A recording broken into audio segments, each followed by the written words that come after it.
In this segment, we will discuss about the last interspecific interaction, that is predation, and this is the last topic of our chapter organism and population. Let me start with the predation. Predation again a type of interspecific interaction जिसमें एक animal होता है उसे हम predator का नाम देते हैं और दूसरा एनिमल जो है another animal is named as the prey. तो यहां जो एनिमल प्रीडेटर है that is very strong and the prey is very weak. When this predator feeds on this prey then the prey get killed, और जो pray है उसको मारकर predator के थ्रू खा लिया जाता है। That type of interaction is known as the predation. लेकिन जब हम एक प्रेडेशन कॉन्सेप्ट को लेकर चलते हैं तो मोस्ट इंपॉर्टेंट थिंग जो सामने आती है that is the way of transferring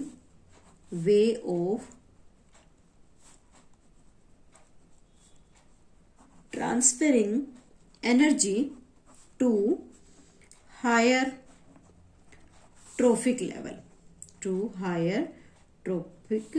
level. कैसे? जैसे हम जब किसी भी एक सिंपल फूड चेन को कंसीडर करते हैं तो हम कहते हैं कि प्लांट को डियर खाता है और डियर को लॉयन फीड करेगा। इट मीन्स अगर हम यहां पर लॉयन को प्रीडेटर मान ले तो ये प्रीडेटर क्या करेगा, इस डियर के ऊपर फीड करेगा, तो ये डियर क्या रहेगा यहां पर प्रे, और लॉयन इस डियर को प्रॉपरली किल करके वहां से फिनिश कर देगा। तो इस तरह की जो हैबिट होती है या इस तरह की जो एक्टिविटीज हैं उसे प्रेडेशन कहते हैं। और यहां हमने बात की वे ऑफ एनर्जी ट्रांसफर। तो कैसे एनर्जी ट्रांसफर होती है, जैसे 100 जूल एनर्जी प्लांट में प्रेजेंट थी, उस 100 जूल एनर्जी का 10% किसको मिल जाता है, डियर को, यानी कि 10 जूल मिल गया, और लॉयन को इस 10 जूल का 10% मिलता है, दैट इज द 1 जूल। तो इस तरह से एनर्जी जो थी वो एक स्टेप से दूसरे स्टेप के अंदर ट्रांसफर हो जाती है। That is the way of transferring energy from higher trophic level to the high trophic level को एनर्जी लोअर ट्रॉफिक लेवल से ट्रांसफर हो जाती है। अब बात आती है कि प्रेडेटर्स का हमारे एनवायरमेंट में क्या रोल है, क्या इंपॉर्टेंट रोल प्रेडेटर एनवायरमेंट के अंदर प्ले करते हैं। सो फर्स्ट आता है कि जो प्रे पॉपुलेशन होती है, prey population under control means prey की पॉपुलेशन को बहुत ज्यादा बड़े लेवल पर ग्रो नहीं करने देता। देन प्रेडेटर हमेशा प्रे की पॉपुलेशन को अंडर कंट्रोल रखता है ताकि एनवायरनमेंट में किसी भी तरीके से प्रे की पॉपुलेशन इंक्रीज ना हो। और इस टाइप का जो रोल होता है उसे हम यहाँ पर बायोलॉजिकल कंट्रोल का नाम देते हैं। दूसरा मोस्ट इंपॉर्टेंट रोल है, it helps in maintaining species diversity को मेंटेन करने में हेल्प करता है, एंड रिड्यूसिंग, और क्या करता है, रिड्यूसिंग कंपटीशन, और दो स्पीशीज के बीच में होने वाले कंपटीशन को ये रिड्यूस कर देगा। इट मीन्स कंपटीशन किसके बीच में होगा, between the 2 different species of the prey. तो प्रे के बीच में होने वाले कंपटीशन को ये रिड्यूस कर देता है। Third important role is it is conduit for energy. Conduit for energy का मतलब क्या है कि एनर्जी को ट्रांसफर करता है from higher trophic level from the lower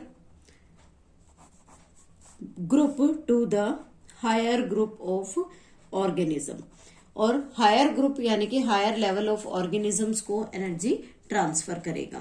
लेकिन हम ये भी देखते हैं कि अगर मान लो किसी एरिया में प्रीडेटर एब्सेंट हो जाए, if the predator absent, then what will happen, the prey population start growth. जो प्रे पॉपुलेशन है उसका साइज इंक्रीज होने लगेगा and ultimately the number of prey become increases in environment.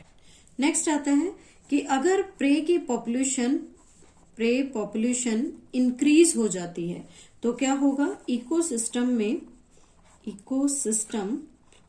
Imbalance हो जाएगा, इम्बैलेंस, क्योंकि फूड चेन प्रॉपरली वहां पर वर्क नहीं कर पाएंगे और उस कंडीशन में इन प्रे की स्पीशीज के बीच में भी कंपटीशन स्टार्ट हो सकता है।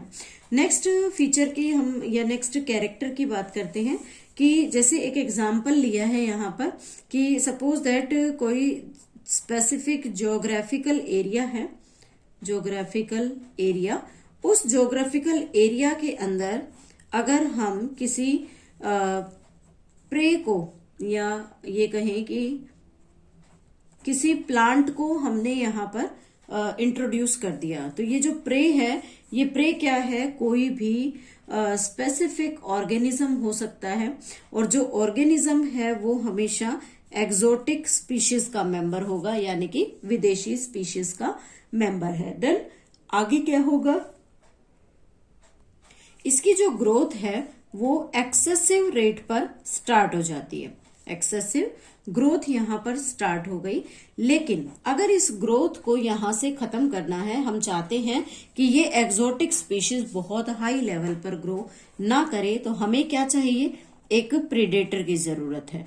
लेकिन फिलहाल यहां पर कोई भी प्रीडेटर प्रेजेंट नहीं है, तो इसे हम समझ सकते हैं कि कैसे एक प्रीडेटर की एब्सेंस में जो प्रे पॉपुलेशन है वो इन्वेसिवली ग्रो करती है और स्प्रेडिंग फास्ट, इट मीन्स वो तेजी से दूसरे एरियाज में स्प्रेड करना स्टार्ट कर देती है और हम इसे इजीली कंट्रोल नहीं कर सकते because the predator is absent here. Next कहता है कि if the predator is efficient, अगर प्रीडेटर बहुत ज्यादा एफिशिएंट है या ये कहें कि वो किसी स्पीशीज को ओवर एक्सप्लॉइट करता है, over exploit the prey species, किसी प्रे स्पीशीज को ओवर एक्सप्लॉइट करता है, then what will happen, this prey species become extinct, कि इस प्रे की जो स्पीशीज है वो कंप्लीटली यहां से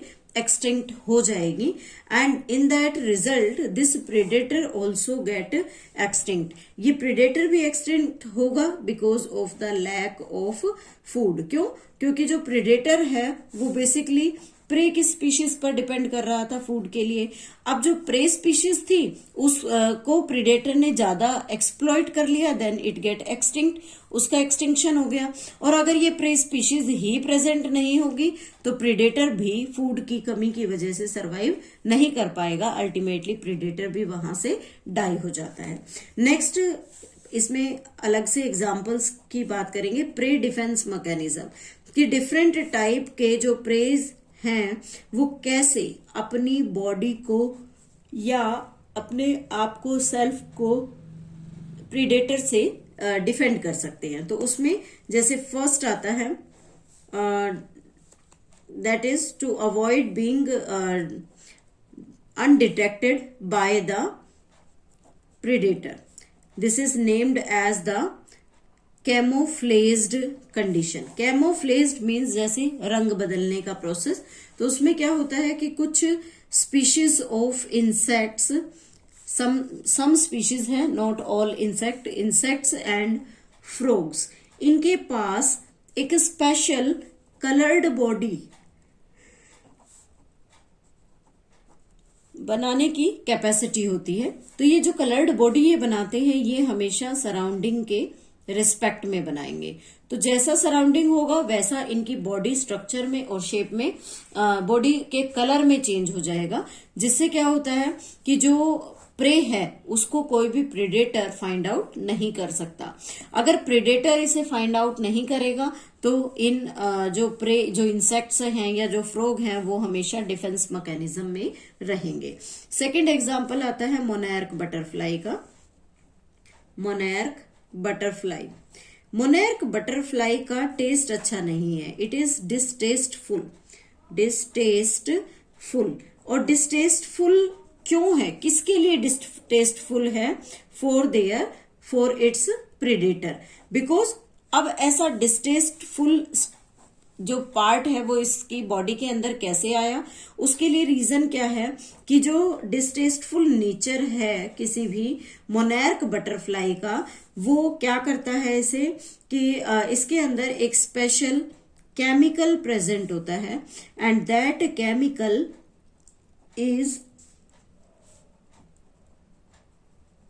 पॉइजनस। ये जो केमिकल है ये यहाँ पर पॉइजनस कंडीशन में है, लेकिन ये पॉइजन इस मोनार्क बटरफ्लाई की बॉडी में कहां से आया? जब मोनार्क बटरफ्लाई का लार्वा किसी पॉइजनस वीड पर फीड करता है, किसी पॉइजनस वीड पर फीड करता है, तो इस लार्वा की बॉडी के अंदर ये पॉइजन मिक्स हो जाता है। Then this larva get changed into the adult monarch butterfly, ये एडल्ट मोनार्क बटरफ्लाई में कन्वर्ट होगा। तो उससे क्या होगा कि इसकी बॉडी के अंदर जो पॉइजन प्रेजेंट था, उस पॉइजन की प्रेजेंस से इसका जो टेस्ट है वो डिस्टेस्टफुल हो जाता है, या इसके टेस्ट में कुछ चेंजेस आ जाते हैं, जिसकी वजह से कि जो अदर प्रेडेटर है वो इस प्रे को फीड नहीं कर सकता। थर्ड एग्जाम्पल है thorn and spine, thorn and spines for defence. जैसे कीकर में, या हम बात करें तो जैसे जो कीकर है बेसिकली, उसके अलावा जो नेक्स्ट बोगनविलिया है, इस तरह के जो प्लांट्स होते हैं उनमें या तो थोर्न्स होते हैं या उसमें स्पाइंस होते हैं, और ये इसमें एक तरह से डिफेंस का काम करते हैं। फॉर एग्जाम्पल द अकेशिया, जिसे बबूल भी कहा जाता है, और कैक्टस। नेक्स्ट आता है कि कुछ प्लांट्स जो होते हैं वो हाईली पॉइजनस केमिकल को रिलीज करते हैं, केमिकल, और उस केमिकल का नाम है कार्डियक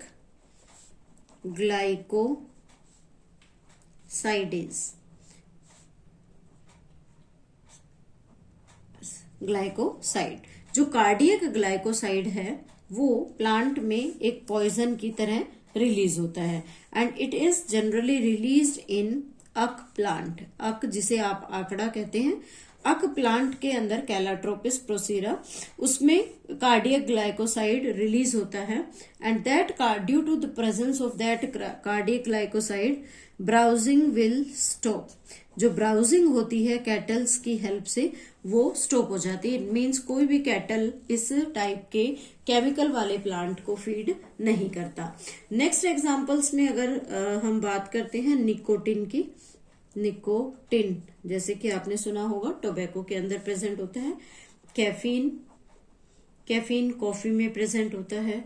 इसी तरीके से क्विनाइन है, क्विनाइन जो कि एक सिंकोना नाम के प्लांट की बार्क से निकाला जाता है, जो एंटी मलेरियल ड्रग है। इस तरह के जो कंपाउंड्स प्लांट के अंदर प्रोड्यूस होते हैं, they are generally for the defence. ये सिर्फ डिफेंस के लिए होते हैं, किससे? ग्रेजिंग एनिमल से, या फिर हम बात करें तो ब्राउजिंग एनिमल से। तो इस तरह से हम देख सकते हैं कि जो अलग अलग टाइप के प्रे होते हैं वो अपने आप को किसी दूसरे ऑर्गेनिज्म से सेफ रखने के लिए, डिफेंस के लिए क्या बनाते हैं, एक मैकेनिज्म डेवलप कर लेते हैं, और उस मैकेनिज्म में कोई ऑर्गेनिज्म कैमोफ्लेजिंग शो करता है, कुछ डिस्टेस्टफुल कंडीशन क्रिएट कर लेते हैं, कुछ प्लांट्स में थोर्न और स्पाइन्स आ जाते हैं, और कुछ प्लांट एक पॉइजनस केमिकल या अदर जो सब्सटेंस होते हैं उनको रिलीज करते हैं, ताकि जो भी कोई ऑर्गेनिज्म अगर उन सब्सटेंस के ऊपर फीड करेगा, उस प्लांट पर फीड करेगा, तो वो उनकी बॉडी के अंदर जाकर उसके फंक्शनिंग को रोक देगा, और इस तरह से प्रेडेटर से अपने डिफेंस मैकेनिज्म को एक्वायर करता है. So this is all about the predation. With this, we have completed our chapter Organism and Population.